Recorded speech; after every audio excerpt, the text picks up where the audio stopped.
Hello everybody, welcome to GTPlanet and welcome to another video here on our channel. My name's Chaz Draycott, I'm lead video producer of GTPlanet, you know that by now. Welcome to update 1.65, or Spec 3 as it is now known. Spec 3 has just arrived in the last, 10 minutes or so.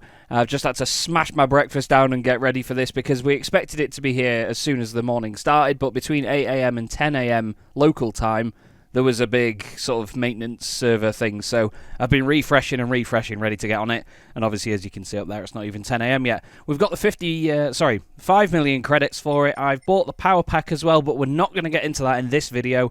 Today, we're simply looking at the new cars from Spec 3, and there's a few of them to get through. First place to go to is used cars, because there's going to be a few in here, one of which is going to be the Fiat Panda 30CL. What a wonderful wagon. Really excited to drive this. We're going to go sort of up in speed, so to speak. We're going to go through a number of them. Obviously, the collector levels have gone up as well now. We've got level 70 instead of level 50, which is great. I think it was quite kind of them to allow it to basically culminate all the points, or what would you say? Sort of collect all the points that you had before and then allow you to go through. I think it would have been a bit of a rough move to say, right, now you can get to level 70, carry on from 50. That would have been harsh. FTO GP version R is the next car. Not really sure on these now. I used to love them, but as I've grown up, I've realised they're not that good.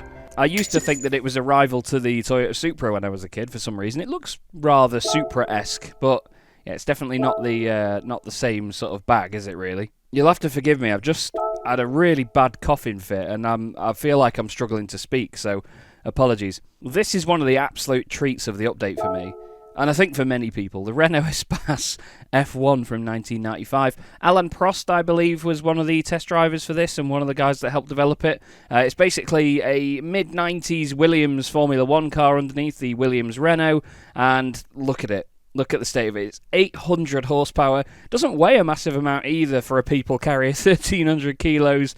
And I'm so excited to get behind the wheel of this. 2 million credits. I don't mind one bit.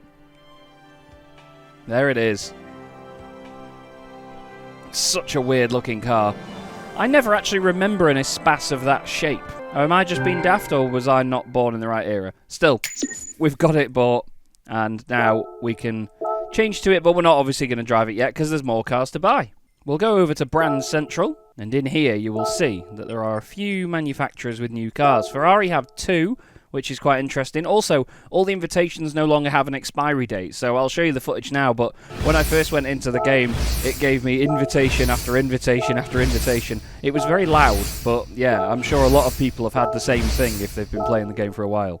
Into this eclectic list of Ferraris we go, and the first new car that we see is the Ferrari 296 GTB. It's what followed on from the Ferrari 488. I think it's nowhere near as pretty as the 488, but it's a very, very nifty car all the same. It'd be wrong to have it in any other colour than Rosso Corsa.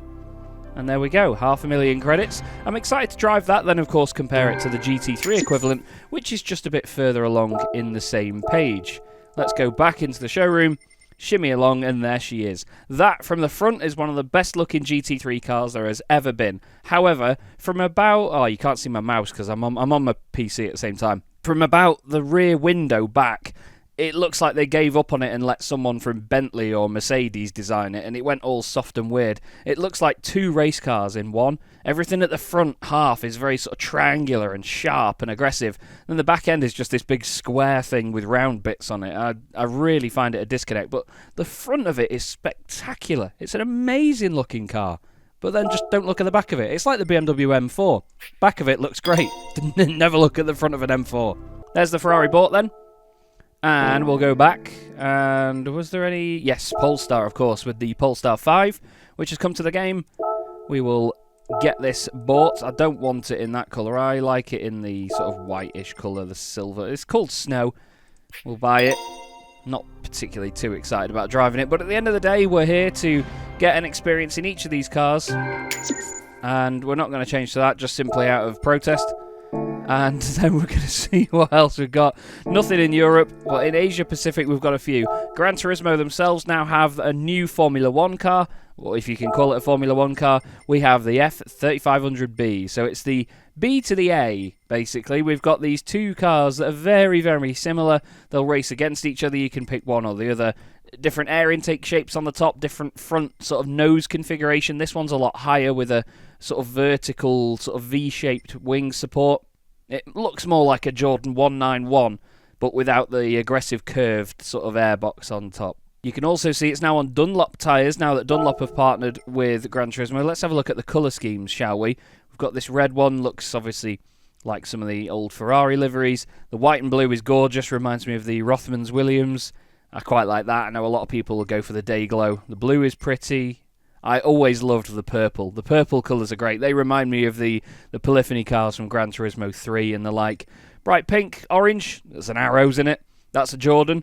We've got the dark green, similar to Jaguar-ish. I like the black and red. That's very pretty, but for me, it's got to be the purple. The purple is stunning. And there it is. Love it. You can see the visor glowing through the dark as well. What a great-looking car that is. Absolutely stunning. Be interesting to see. It's obviously going to be very similar to the F3500A, but it's great to see that we get a bit of variation. I've recently been playing a different game, playing on Formula Legends, and they've started adding more cars in so that a field of Formula cars isn't just a reskin of the same model. Speaking of models, this is possibly my favourite model of R34 Skyline that I have ever seen. I love the Mainz R34. It is mental. Over 600 horsepower, massive exhaust on the rear of it, and it's very, very aggressive. I don't ever remember it having that black boot lid lip, though, in previous games. Am I just being blind and stupid? Either way, it's 3 million credits, which, again, I don't mind spending. Is that the most expensive car in the update? How much was the Formula 1 car? Was it $1 million? I'm just going to quickly go back and check. I'm pretty sure that the Mainz Skyline is the most expensive car in the update, because the Espace was $2 million. Yeah, it's only $1 million for that. Wow. Okay. I wasn't expecting that, you know. Right, have we got all the cars now? Got the Panda, the FTO, the two Ferraris, the Espace, the Skyline, and, yeah, the Formula 1 car. And the Polestar, obviously. Always going to forget about the Polestar. We've got a slightly new look in World Circuits as well. You can see the Weekly Challenges tab is also in a different location. But in World Circuits, when it loads, we've got Europe Middle East now, because with the addition of Marina, obviously we have now the Middle East section of this, which is down here. We're going to give that a little go. There's 3 races available at the moment. Group 1's World Touring Car 800 and Ferrari Circuit Challenge. But we're going to be driving the new cars around a mixture of Circuit Gilles-Villeneuve in Montreal, which is over here, and of course Marina as well, dependent on the car. The first car that we're going to go for is the Fiat Panda, and we're going to take that around Circuit Gilles-Villeneuve. Let's go down this big old list because it's going to be quite far down. And there she is. 29 brake horsepower. And not a huge amount to play with. So could we go for this? Would it give us... we'll just go for this. We'll see whether... We'll do a 3-lap race in the Fiat Panda, shall we? I'm not sure what it's going to put us up against. Does it put you against similar cars, or am I going to get rinsed here? This could be quite funny if not. Yeah, we're against similar-ish cars. That's cool. Okay. Straight into it, behind the wheel of the Panda. What we'll do is also show off some of the interior. Oh my god, look at the cloth. Oh, look at the cloth. It's absolutely stunning. Oh, handles like a dream. Look at a little Abarth 500 there. God, it sounds like it's got a big old truck engine in it. Now, I can't look around too much without it looking back in the car, I'm afraid, because I'm not in VR, but... Oh, excuse me. Hey! We've got a lot of cloth on the dash, and obviously we've got it in this almost US Army Hummer sort of khaki colour. We'll see what it's like against some of these others if we push it a little bit. Ooh, 54 mile an hour in third. Wow. Around the outside of the bus. Look at the heater controls and the light controls and stuff, how they're like toggle switches. I absolutely love that. Love the old school steering wheel as well. I know that this is what you can expect from the real car. It's not like Polyphony have sort of made this up and sort of tried to match it to the real world, you know, using just bits from other cars, but it's just so cool. Even on the back as well, look at the parcel shelf and all that. I want to make sure that I look on the interiors of the cars, because I know in previous I haven't really looked at them very much. It's such a funky little car, isn't it? Everything is designed with a square. Only the wheels and the steering wheel are the round components on this car. I think, to be fair, the brake discs are probably square as well, just because the Italians like to do things differently. There's our teammate. Hi. Panda on Panda. Right then, building up the revs. There's a Jeep in front of us, a Willys Jeep there, that'll probably think we're a military vehicle as well, being in this colour. Up towards there, pin. And then stamping on those square brakes. To be fair, we barely need to... brake, understeer. Didn't know it was possible to understeer at 30 mile an hour. God. Andrew has just messaged me to say that the two fake F1 cars can now swap engines between each other and take the Espace F1 engine. That might be something we play with. I already know what the thumbnail for this video is going to be, though. And I'm sure, well, if you've clicked on it, you've seen it by now. But I'm going to try and recreate it, or create it, as we go through the chicane here. I really want a picture of a Fiat Panda in the air. Well, speaking of the circuit, though, it looks wonderful. Me and Jordan in the podcast in particular mentioned that, you know, the event and what they have around the circuits in Gran Turismo has always been really good, and we know that it was always going to look pretty. Whee! Oh God. There's the pit building on the left hand side, looking magnificent as ever. Now, the last time I played anything with Circuit Gilles-Villeneuve involved was, God, I played F1 Challenge recently, and obviously all these buildings and stuff weren't built. It didn't look like that. It was all very empty and very small pit buildings back then. So it's great to see all these additional grandstands, all the hospitality and everything. Fans and spectators everywhere, wanting a view of these 3500s and Pandas having the absolute nads kicked out of them. I say that. Come on. It's clear our main rival here is the 500. Look at it go! Oh, giving the Panda a little bit of a kiss. Whoa! Aggressive moves by the Panda. You've done yourself in there, son. Oh, look at this. See, I smell opportunity. Sneaky Panda. Haha, have some of that. Round car, very round car versus very square car. Look at it go. It's like a prototype. You know what though, like at the end of the day, this is another one of those cars where it's so lovable. You don't mind that it's slow because you can just enjoy it, and especially with the look of the thing. It's just awesome. The little stickers on the back as well, and the little badges. It does sound like it's going to blow up. Fourth gear is absolutely miserable. At least you know you can't be speeding. Sorry, I'm really word vomiting at the moment, but I want to make sure that I'm talking and saying everything that comes to mind. Because at the end of the day, I really do love putting together these sort of first look videos where I look at everything in a very raw sense. You know, I'm not going to sit here and script everything and make everything overly written and, you know, overproduced. I think and hope that a lot of you appreciate the fact that I just jump in and play this. I know that Jordan likes it, so cheers, boss.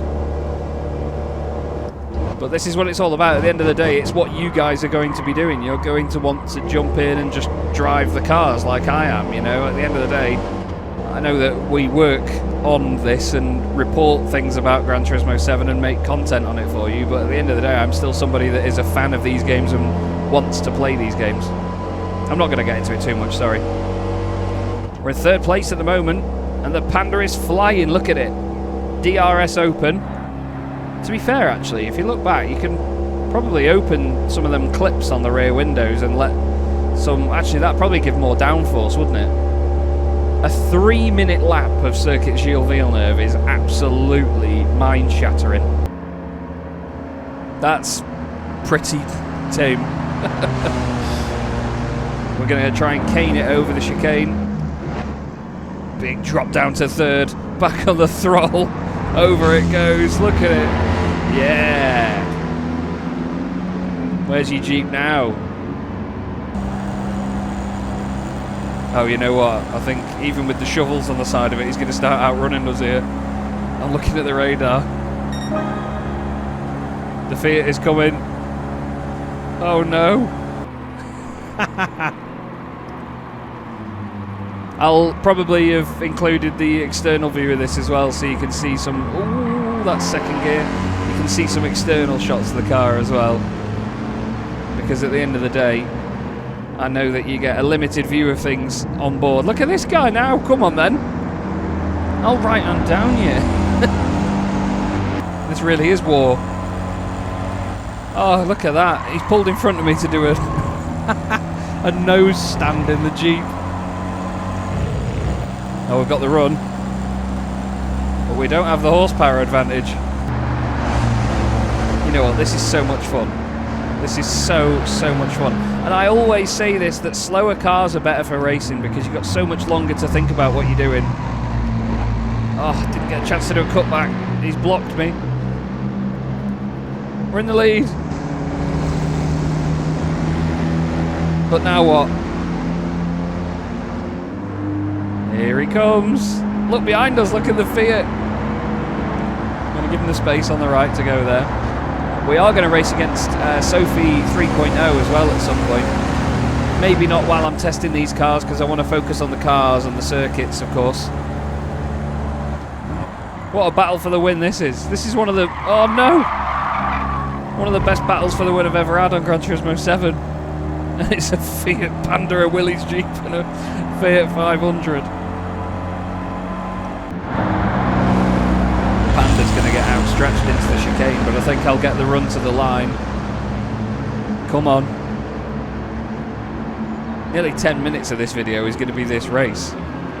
I'll make sure that we have a bit less time with each of the cars. Otherwise...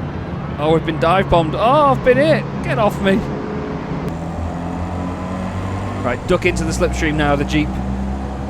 It's getting away, look at it. This is hilarious fun. I'm not forcing this, I'm genuinely enjoying myself. This is great. But I understand that this is... We can't be spending 10 minutes on each car.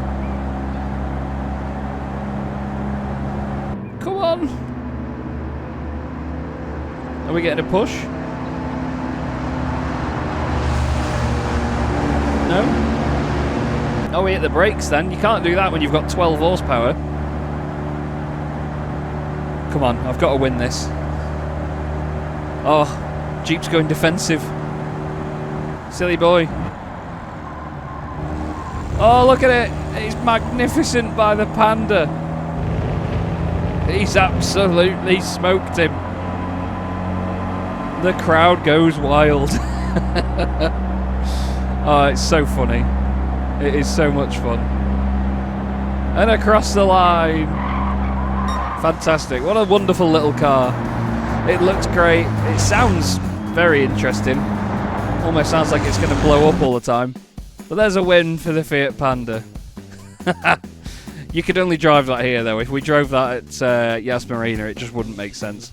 But speaking of Yas Marina, we're going to go there in the next car in this list. So let's move on, shall we? Over to what is now Europe, Middle East, and over to Yas Marina we go. We're going to change car, and we're going to find the Mitsubishi FTO, which was on the left-hand side here at some point. God, where are you? How far down is it? There she is. Notice how the 296 GT3 actually features in that thumbnail there for the World Touring Cars. That's quite cool. All right, then, let's go into a quick race once again in this car. And, oh, you've got to go... Let's start at twilight, shall we, just to make this pretty. And we'll do 2 laps in the FTO. I am always impressed by the loading times on Gran Turismo 7. It's rapid. Very rapid. Some interesting cars to go up against here. But here is the Mitsubishi FTO GP version R. I'm pretty sure it was this version that had the V6 in the front, wasn't it? It's, you know what, it's the most in proportion FTO I've ever seen in a game, because it is a car with very weird proportions. God, it's suddenly a shift up in pace, isn't it? Everyone's sideways. Oh, there's an Airbus A380 coming in. I have to go through the replay and see what airline it is and see how realistically they've modelled it. Well, I'll have to upset the Hamilton fans, much like myself, and just lob it up the inside into here, I guess, on somebody. Interesting that we're on this layout rather than the one with the chicanes.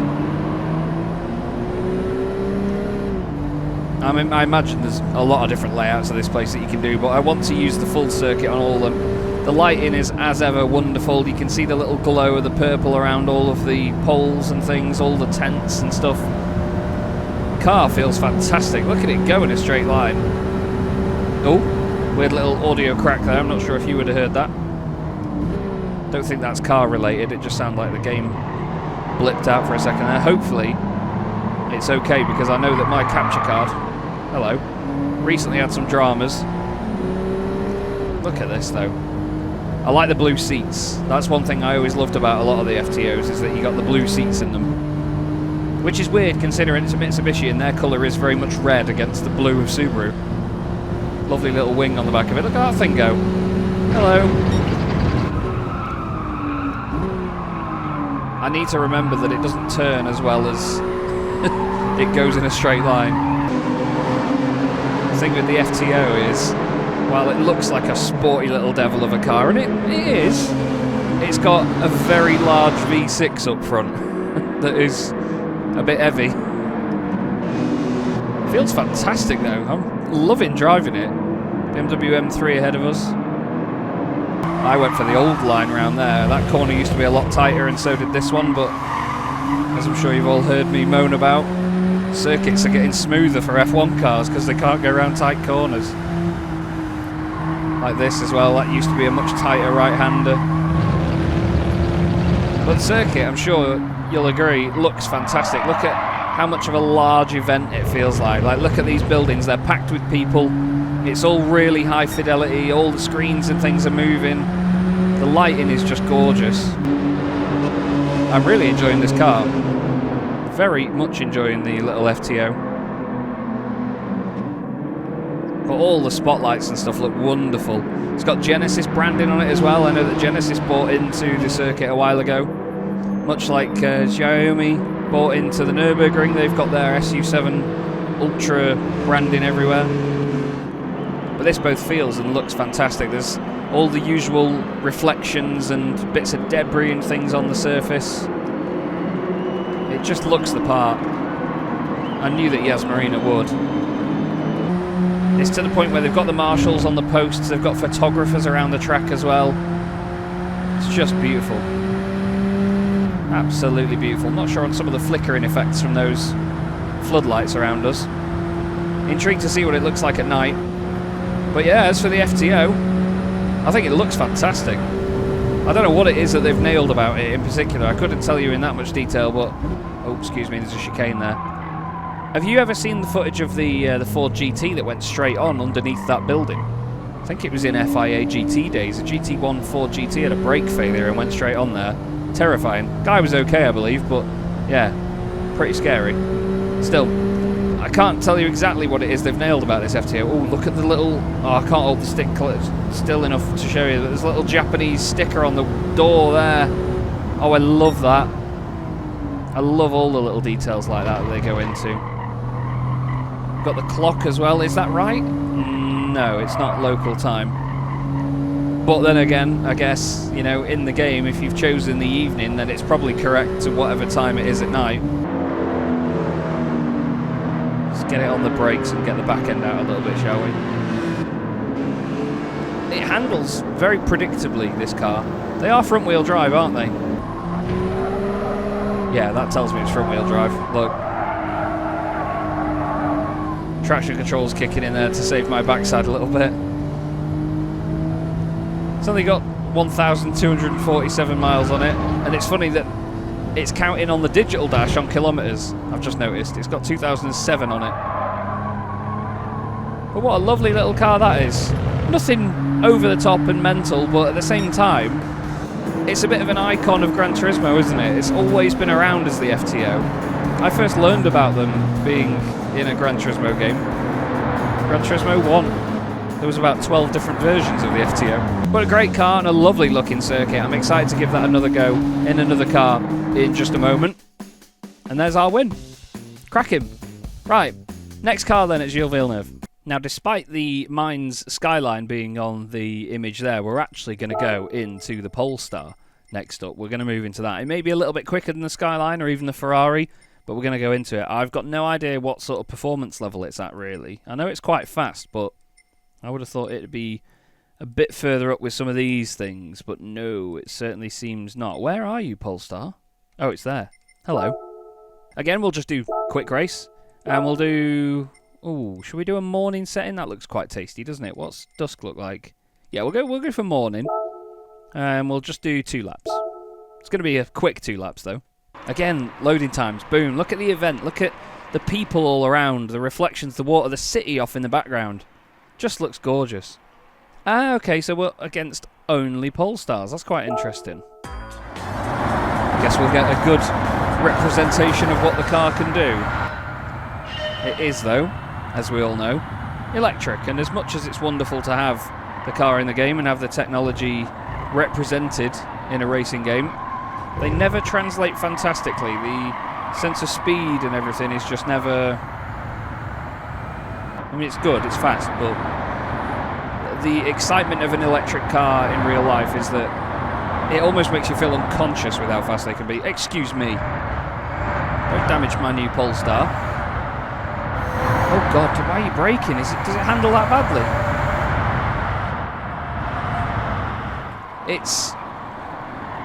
I'll describe it as fine. It's fine. It's not going to win any awards for most exciting car in a racing game ever. I mean, it's rapid, but electric cars are when they have the word performance in their name. They also don't slow down because they weigh about 3 tons. Where are you going? Where are you going? Excuse me. God. Electric car drivers, man. I'm joking. It is very fast. But the on-throttle performance is interesting because it's sort of... It goes in a straight line and then it starts to oversteer. It's a very weird-looking car at the back. Let's have a look inside. It's a very Swedish dash, isn't it? It's very, very simplified and... Yeah, I suppose that's what they do with electric cars now, though. They try and keep them as simple as possible. It does feel like it stops well, actually, into the chicane. The electric motor noise is quite a lot higher pitched than you get in a lot of electric cars. I remember driving the Taycan Turbo S. I've driven one in real life and borrowed one for a day. It was fantastic fun. But they have a very low sort of noise to them, whereas this sounds like a little motor just going yee. Not sure if that's like a sort of almost like a transmission whine or whether that's something that's plumbed in, but yeah, it certainly sounds high-pitched compared to what I expected.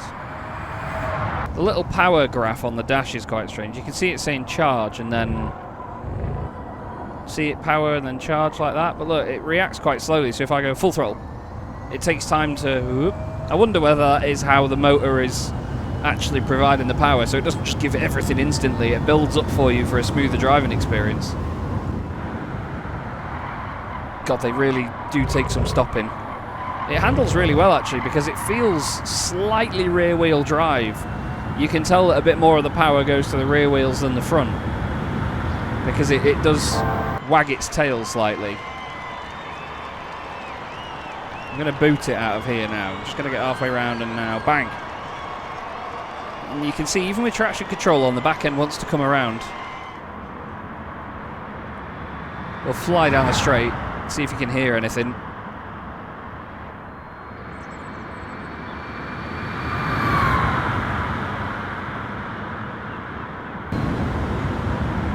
Not the most overwhelming experience. Oh, stop. Oh my God, it takes some stopping. There's that rear-wheel drive characteristic again. Does wag the tail. Again, Montreal looks beautiful. The car hasn't blown me away, but it has that electric car performance that is very interesting because it's so fast, but it's completely silent in doing it. It's really weird that a car does that, and it's still something I'll never get used to. So a win from the Polestar, ahead of the Polestar and the Polestar, then the Polestar, and in 6th place a Polestar, and then another Polestar in 7th and 8th, and finish in the top 10, 2 more Polestars. Back over to Yas Marina we go, and we're going to drive the Mines Skyline here, the R34. There it is. Beautiful, beautiful thing. We are going to kick this thing's head in around Yas Marina, and we're going to do this at night as well. We're going to do this properly. You've got to give it nighttime racing. We'll just do, again, 2 laps around here just to get used to it, and we'll see what it's got. It's going to sound great, just listen. To be fair, we probably won't hear it over the rest of the cars. We'll just get in it. There's another 1 or 2 in the race. Very interesting list of cars here. Oh yeah, turbo flutters for days. It's got that interesting little intake on the bonnet. Handles like a dream. It's sort of, oh no, dominated volume-wise by the cars in front of it. Looks wonderful. The lights are they LED brake lights? Not quite sure. I always love the Skyline Dash with these sort of slanted numbers. They always look so cool. Oh, I've been hit by multiple things. And watch it go. 3rd gear. Nearly 100 miles an hour. Oh my word. Oh my word. That's what the Mines Skyline is all about, is just speed. Pure speed. Then again, I mean, it's got epic performance in the corners as well, because at the end of the day it was tuned for a bit of everything, so it was a bit of a track car. But the long gears and the insane amount of power, over 600 brake horsepower. Look at that 5th gear. Oh, I love it very much. It doesn't sound on the exterior here. It's got quite a low rumble, because at the end of the day the exhaust is what converts the sound to be the high-pitched 6-cylinder noise that we all know from Skylines. But yeah, I do like that they go for the realistic route of the engine actually makes quite a low grumble, and it's the exhaust that converts that sound. Some interesting cars up against us here. We've got these, that's ZR1 Corvette, C7. Not sure. Either way, we've gone past it. Turbo flutters are fantastic. I do like that it's not just a set turbo flutter noise across the whole game in Gran Turismo 7. It's different per car based on the noise that that particular turbo would make. I know that when you tune the car yourself, it does tend to use a similar noise depending on what turbo you go for, but still. This feels like a proper track car. Almost feels Group 4 paced, but obviously with more power and, oh good lord, a lot more straight line capability. Let's get a bit of a slingshot onto the back straight here.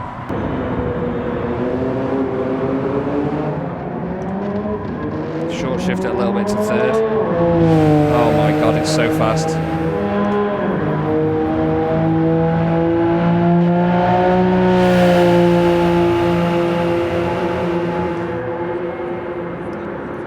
It was doing 150, well probably 160 in 5th gear before I changed up into 6th. It's just rapid. I'm not quite sure what the top speed is. I imagine it'll probably do about 190, maybe nearly 200 miles an hour with 600 horsepower propelling it, but wow, what a combination this is. One of my favourite Skylines of all time. And a beautiful racing circuit like Yas Marina. I imagine there'll be a lot of events here at night in the coming weeks, whether that's time trials, whether that is daily races. We're going to see a lot of it. This car though just takes off. Give it a little bit of distance to stretch its legs and it is absolutely gone. What a fantastic machine. And again, another one that's a bit of an icon really. It's been around in Gran Turismo games for a long old while.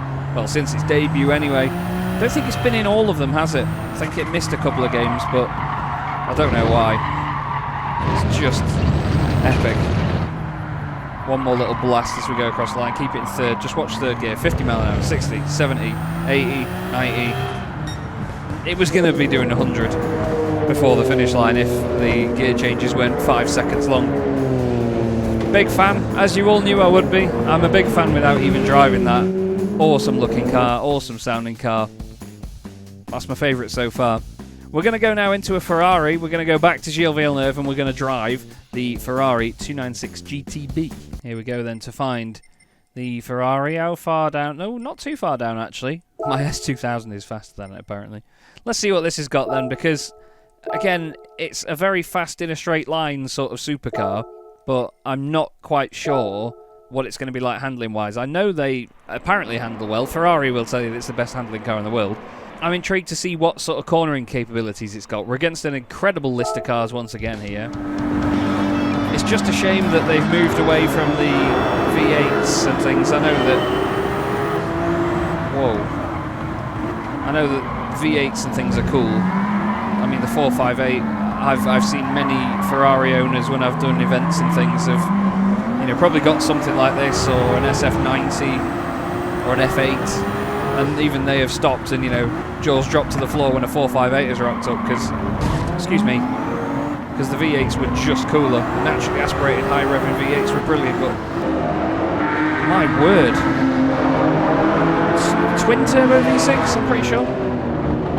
Just sounds epic. Very high revving. Almost sounds like a V12. Look at it go. Jesus wept.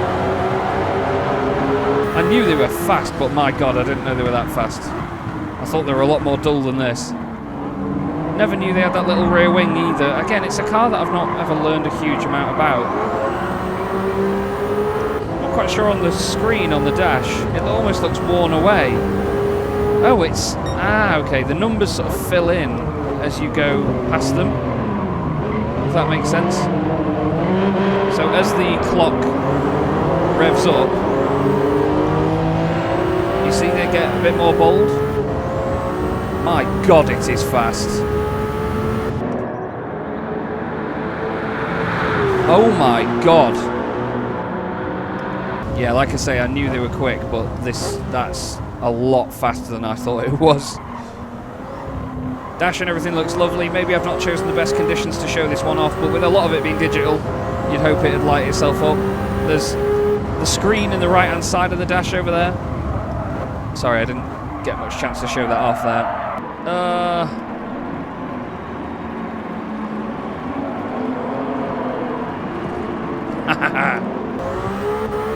I've never been a fan of lights in the steering wheel, especially on a road car. I think that is tacky, but it's not Gran Turismo's fault, it's Ferrari's.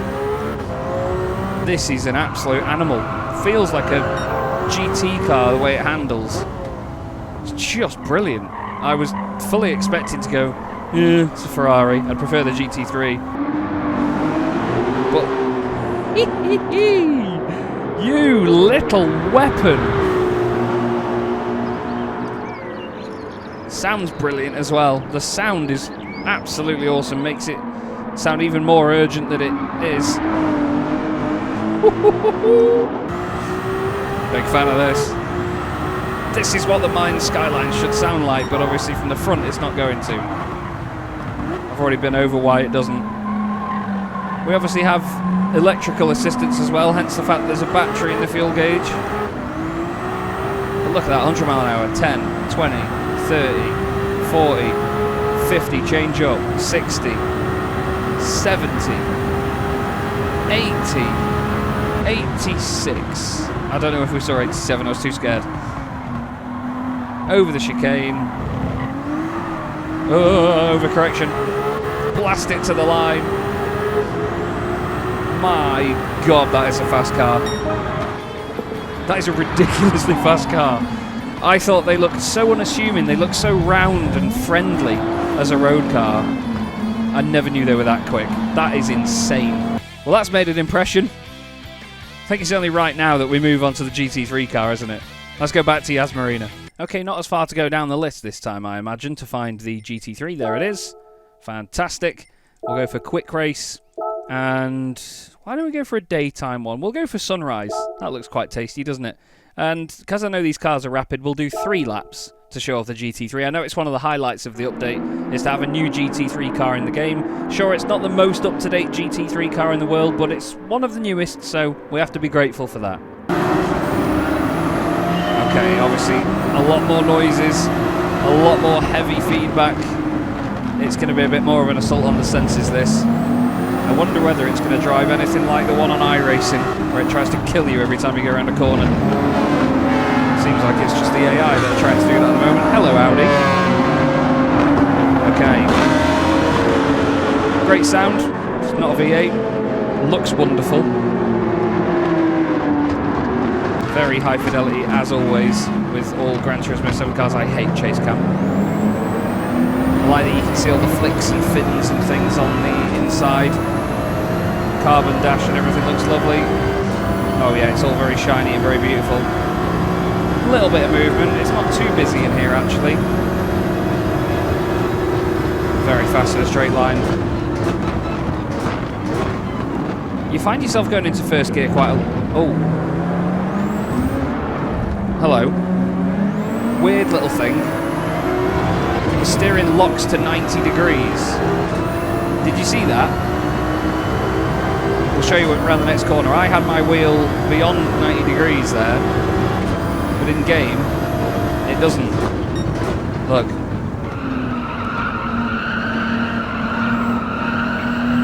Wonder what that's all about. What is the reason for that? It feels very nimble, as you'd expect from a mid-engined GT3 car. And at the end of the day, mid-engine GT3 cars do want to kill you a lot, but this feels very stable, very planted. But is that not the case with a lot of GT cars on Gran Turismo? They feel planted until they're not. Come on, let's make some further progress forward, shall we? We really ought to. We owe it to the car a little bit. Turbos are nice and loud, as you'd expect.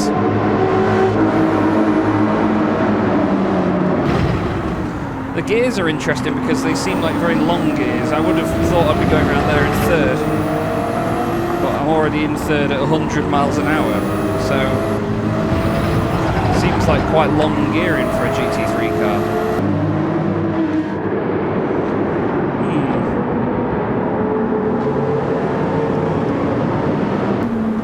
I've not really got a lot to say at the minute. It's another Group 3 car. It feels very similar in performance, feels very nimble at the front, but yeah, the gears are just very long and it is very fast in a straight line.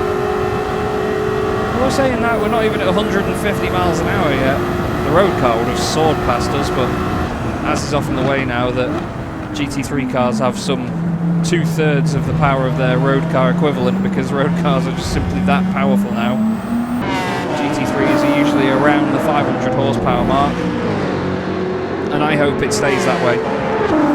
Yas Marina even looks good at this time, but with all the shade and everything from the grandstands, it doesn't look or feel as busy. I'm never going to get that corner right, am I? I'm just confused by this. Why is it locked to 90 degrees? Is that a subtle way of Ferrari saying, oh no, our customers aren't allowed to turn it past 90 degrees? It may cause excessive wear on the steering column, something like that. God, I hope we don't get a cease and desist letter now. Sorry, Jordan. Like I say, it doesn't feel too busy in here, considering it's a race car cockpit. Hello. If there's a McLaren in there with you, it will feel busy. Excuse me. But yeah, as much as there's a lot of info on the dash, I mean, I tend to ignore that sort of stuff. I'd never really pay that much attention to it. Ooh. Little reminder there that we're not invincible. I wanted to go back on my beloved windscreen camera. It's just, I mean, it's cool because it's a new GT3 and everyone's going to be driving it in the daily races and whatever comes up soon, but they're a spec sort of series. You know, there's a set of regulations that determine the performance up to a limit, and those cars these days all meet that limit. So it was never going to blow me away or be anything outrageous. Not like the last two cars that I'm going to drive are going to be. But you know what? It feels good. It feels to be a very good Group 3 car. I know I run it with traction on, but at the end of the day I want to be able to plant my foot and play with it a bit, rather than worry about spinning off everywhere. But yeah, look at that. I don't know whether that's just down to the AI being a bit soft, but it certainly goes well in a straight line, you can tell that. There's a little bit of rasp there. A little bit lower down the revs, just before it comes onto the little tacho at the bottom there. Just listen. Listen out for a bit of rasp, ready? There. Just... oh yeah, that's a good noise. That's good sounds. It's just not the same as the old Ferrari V8s that we used to have in the 458. They were the best sounding engines that Ferrari have made in a while, other than their V12s, of course. But yeah, the 296 GT3, one of the best looking GT3 cars ever made from the front. It fits the bill very well. It feels a lot more stable than the one in iRacing, which is what I'm glad to say, because I really like racing Ferraris in GT racing, so to have one that's drivable makes it even more fathomable. So yeah, that's good. Right, 2 more cars to go, and they're both mental. Now, even though this car isn't going to fully suit this place, I'm going to take the F3500B around Circuit Gilles-Villeneuve, because it's a circuit that's been in the Formula 1 calendar for a very long time, throughout the 90s and so on, which is when this sort of car would have been racing there. I think it's only right that we put this round there and then use the Espace at Marina. So we're going to give this a go and see how quickly it kills me. And I imagine we're going to be against a full field of these cars. Let's go for a dusk setting, yeah. And we'll do 3 laps, because this is going to be over quite quickly. I'm intrigued to see... it's put some TAs and Super Formulas against us. There's some Group 1 cars in there as well, so it's not just done the F3500s. I was wondering whether we'd get the 3500As and Bs in the same mix here, but we've got some TAs in there as well. Looks fantastic in that livery. It's an assault on the sensors already. You have to be obviously very careful of the fact that when the revs go up, that's when it takes off, because naturally aspirated.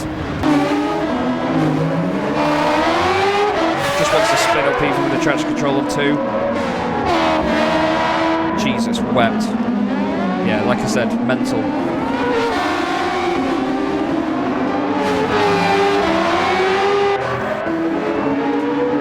Insane. Sounds fantastic. It has got a slightly different note to the F3500A, as you'd expect. Slightly different engine, otherwise what's the point in engine swapping them? I'm scared to get on the throttle.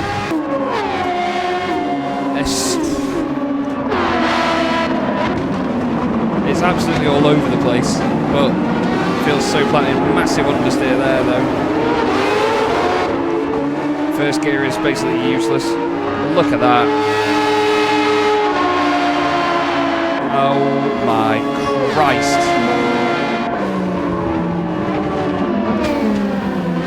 They're only AI, don't worry about them. Oh my God. Yeah, it's got that early to mid 90s F1 back-braking acceleration. The funny thing is, it's even still accelerating even while it just sits on the limiter. Sorry, Super Formula guy. Look.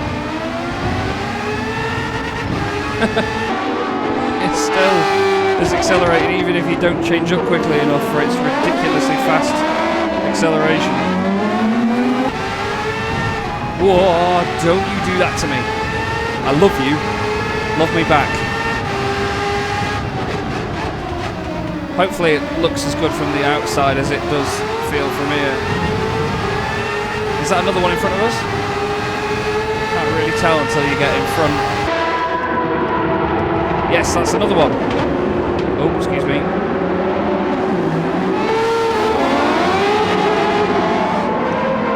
At least we get two of them side by side. Look at the slipstream. There's a TA. Bye. This is just balmy, as the first one was. But around here, it feels like it's 4 times the speed. But that's what this circuit is great for. It's a narrow, twisty. It's a street circuit technically, and it makes every car feel fast, except FIAT Pandas. Didn't change that enough there. Good lord.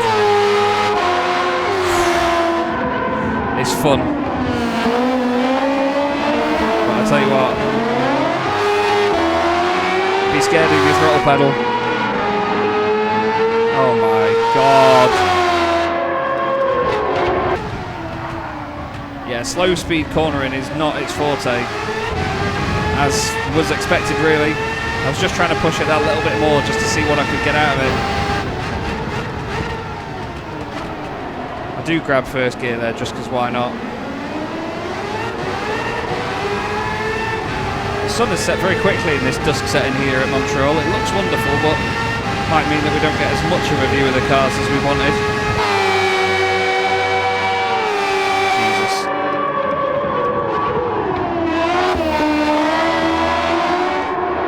Well, like I said, it is over quickly.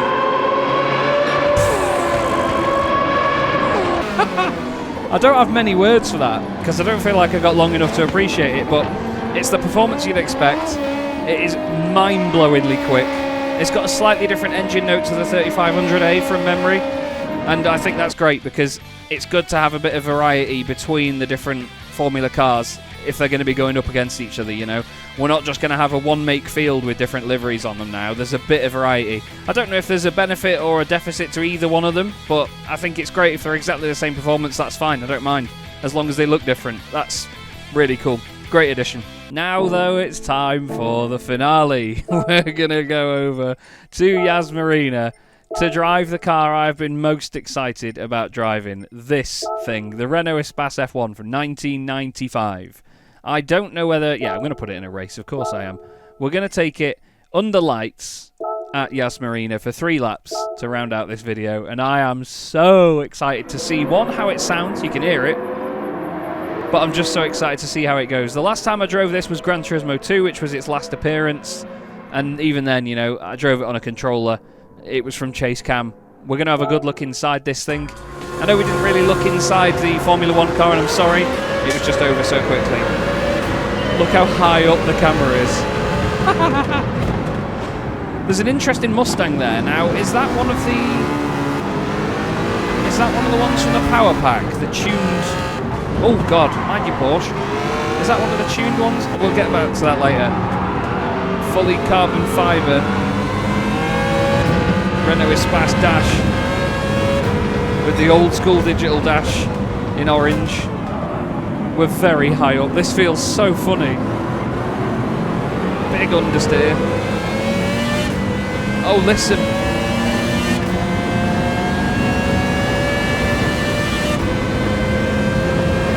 It's got a better Formula 1 sound than any Formula 1 game ever has. Well done, polyphony. Oh, imagine having your specially tuned Mustang and getting mugged around the outside by a people carrier. This is going to make some very funny looking but epic sounding races. Oh my Christ! Oh, the understeer.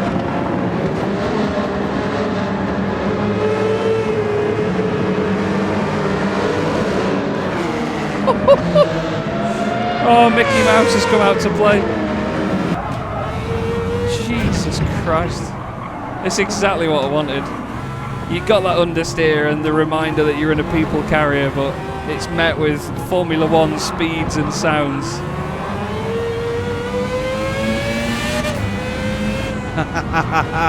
It's as ridiculous in a game as it is in real life. Let's go on this view. You get no idea what the car's doing because the whole horizon at the bottom of the screen is just gold. That's all it is, it's a taskbar. But it's just so funny. You know what, there's a lot of cars I tend to drive like this just so I've got a better view of what's going on and my view isn't as obstructed by the actual dash and wheel, but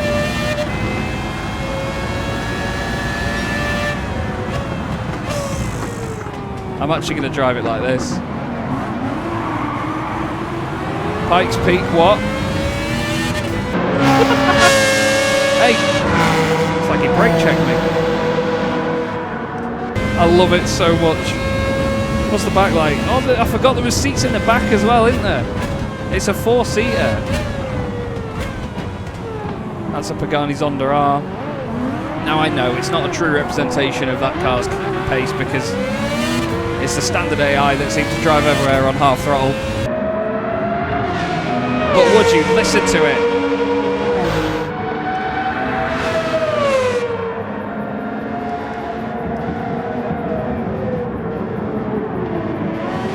Got Batman in front of us. Excuse me. Robin's got his newest Space.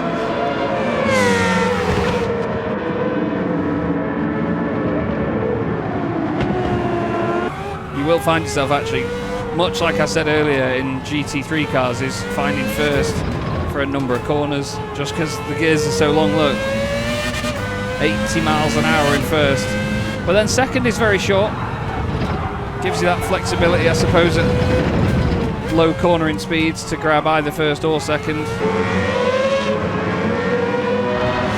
So funny, driving a people carrier. Sounds like a 90s F1 car. And it goes like one, that's the funny thing. As we just saw then, you know, 90s F1 cars weren't great in slow speed corners, so this thing can be excused for not being as well.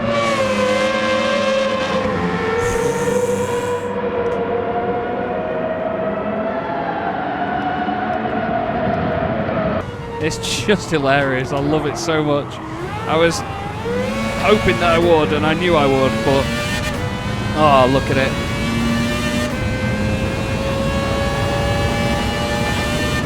He could disappear over the horizon for all I care. I'm having so much fun.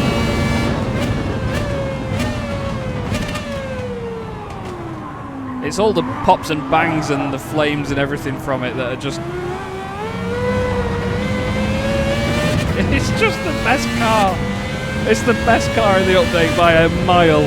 The 296 has impressed me a lot, the road car that is, and the F3500B was always going to be a smash hit, but yeah, this is my favourite.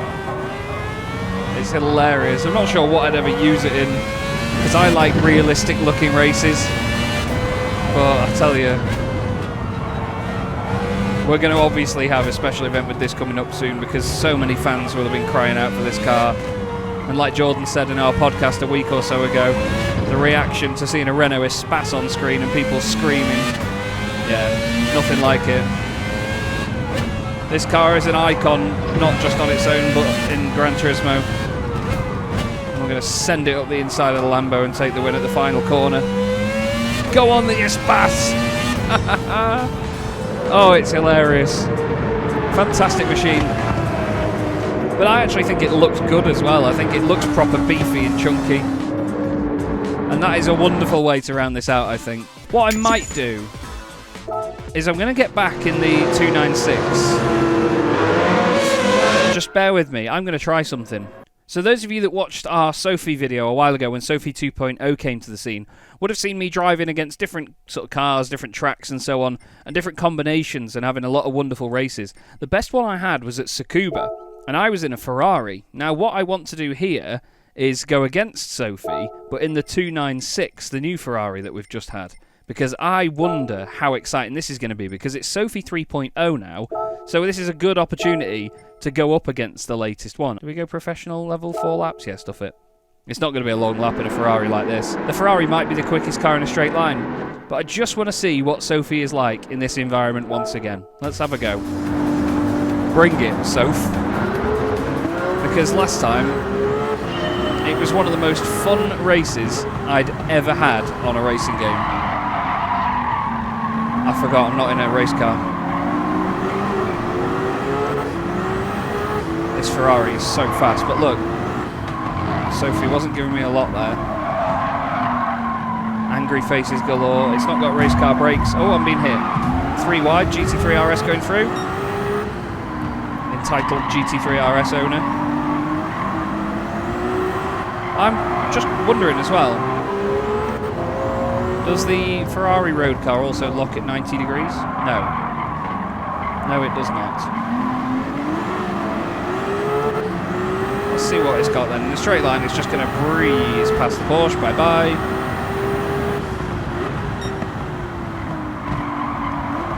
Doesn't handle like a bunch of these cars in this race would do. Woohoo! Lively. See, look at that, Sophy all over the inside line, defending it with just about every car she's got. It's almost like a hive mind.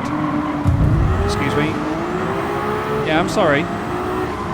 Don't give me the sad face, you make me feel guilty.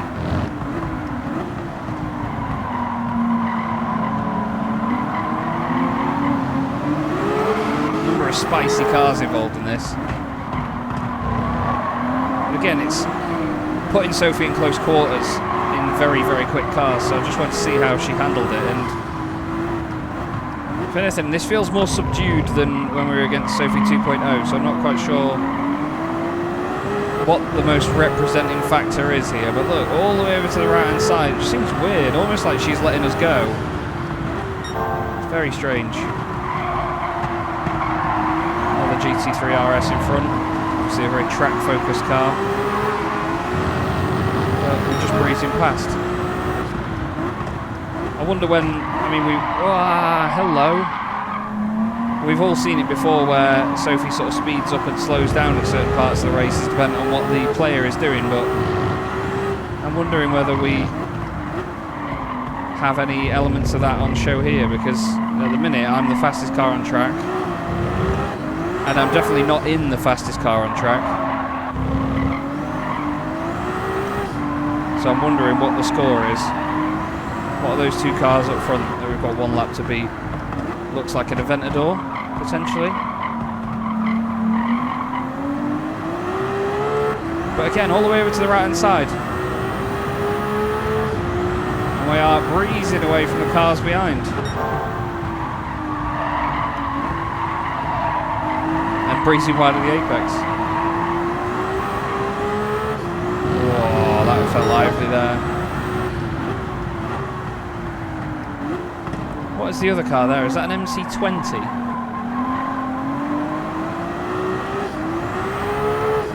I didn't see what cars there were in the list earlier, but this is... Oh, it's the Porsche 918. This has put an unfortunate little dampener in this, because I was expecting to have an absolute belter of a race here. There's a bit of challenge to it, but those two cars in front of me are faster than the 296 anyway. I mean, this thing has really blown me away. This has been the biggest surprise for me in terms of performance compared to what I expected from it. I wanted to put it in the middle of the video, almost like it would be a little bit boring. But it's been an absolute monster. I'm not going to go down a gear there, I'm just going to stay in fourth. Okay, we're going to come home in third. Across the line sideways almost. But that felt like Sophy was dialed back a little bit. I know Jordan had mentioned that before. I'm going to do a little bit more racing against Sophy as time goes on. But yeah, that is the list of new cars in Spec 3. I'm sure you'll all agree they are magnificent. The Espace is definitely the highlight for me. 100% the highlight. It's just an incredible, incredible car. But we've got a great list because we've got a really slow car in the form of the Panda, a bit of a Japanese icon in the form of the FTO. You know, it's a car that we used to see in all the Gran Turismo games in days gone by. We've got an icon in the terms of the Espace. We've got a new Formula 1 car, new GT3 and a new supercar. There's a bit of everything there, and I think it's a massive shame, and not to make this negative, but it's a huge shame to see that whenever they announce anything at all, it's just met with, oh, I can't believe we've got this car before X car that, you know, maybe 5 people have asked for. It's just, it's a great update, a really great update. I'm not biased in any way to being, from GT Planet and saying, yeah, Gran Turismo is the best thing ever. Because we will tell you when it's a rubbish update or if it's not got much to bring, but I think Spec 3 in cars alone is fantastic. Absolutely fantastic. We've got a bit of every corner of the car world, so yeah, hats off to Polyphony for that, and it's brought a lot of different features and things. We'll look at weekly challenges and other stuff when time goes on, but I wanted to look at just the cars for now. I'll eventually get into the power pack in another video for now. Let me know what you think of the cars down in the comments as well, and obviously head over to GT Planet and our forum to discuss it with like-minded members. Thank you so much for watching though. I hope you've enjoyed it, and I'll see you again soon in another video.